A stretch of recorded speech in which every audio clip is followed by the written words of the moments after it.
አላህን ከመገዛት አን ዚክሪላህ ሰላትን ከመስገድ ብለው ፈስረውታል። አያዘናጓችሁ።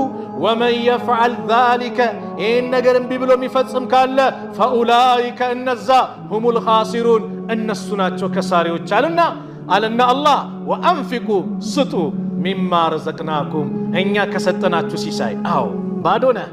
አላህን የለገሰ ፎቁን ብደረድረው መኪናውን ብደረድረው ስንት ነገር ብታደርግ ባዶ ነበርክ። ማን የሰጠ? አላህ። ማን የለገሰ? አላህ። ባዶ ኑሮ አላህ እንደለገሰ ካመንክ ጭንቀት ኑሮም የሚሰጥህ ማን ነው? አላህ ነው። ከአላህ ውጭ ወልዮች አይሰጡም። ከአላህ ውጭ መሻይኾች አይሰጡም። ከአላህ ውጭ መላእክቶች አይሰጡም። ነቢያቶች አይሰጡም።